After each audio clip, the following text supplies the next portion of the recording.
Hello, I'm Rich Whitney, Green Party candidate for Governor of Illinois.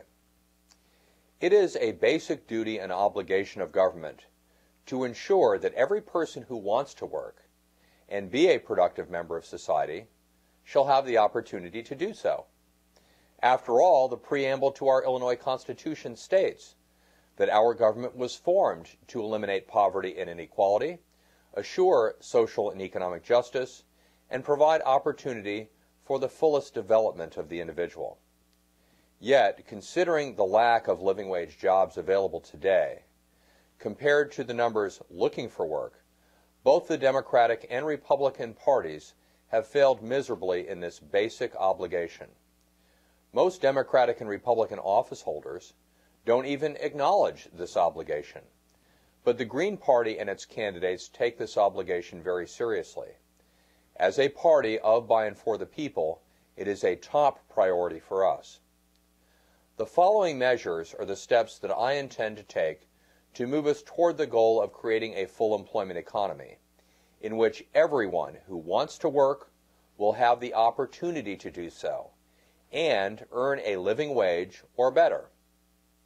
There is no one magic answer, and it may be the case that we cannot fully attain the goal unless more sweeping changes are adopted at the national or even international level. But we can surely get much closer to the goal than where we are now. With that in mind, the following should be viewed as a work in progress. Step 1. Fix the budget deficit. Our state government can't do much to solve the unemployment problem until we fix the state's structural budget deficit. And we can't fix the budget deficit with gimmicks like fund sweeps, more cigarette, alcohol, gambling, and candy taxes, or more legalized gambling.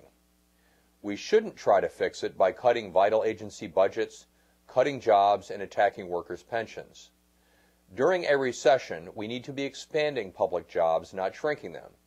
We need to be improving retirement security for all workers, not attacking that of public sector workers. I will fight to solve the state structural deficit problem, not push it off on future generations through more borrowing that just makes the problem worse.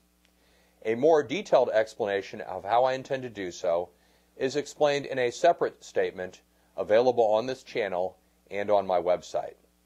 So let's move on to step 2. We need to modernize our energy infrastructure. Once we are armed with the additional fiscal tools of a balanced budget and a state bank, one of the next priorities must be to modernize our energy infrastructure in a manner that both lowers greenhouse gas emissions and lowers the cost of electrical power, heating, and cooling to consumers and businesses. This will both create jobs in the short term and stimulate the economy in the long term. This can be accomplished by the following steps. First, create alternatives to the profiteering utilities. Some communities in Illinois already have well-functioning, publicly accountable public utilities providing their power and gas, and others are served by electrical co-ops, in which the customers have an ownership stake and a voice in how the company is run. However, much of the state is held hostage by the utility monopolies, Ameren and Commonwealth Edison. Co-ops are legally barred from competing in these areas. This bar should be lifted, and the state should create a public utility to provide a broader, publicly accountable alternative. By eliminating the need to ensure profit-making by the utility monopolies, power, heating, and cooling can be provided at lower cost. Second, we need to improve energy efficiency of homes and buildings. Substantial savings of energy use and cost can be achieved by improving the insulation and using more energy-efficient appliances, lighting, and equipment in homes and businesses alike.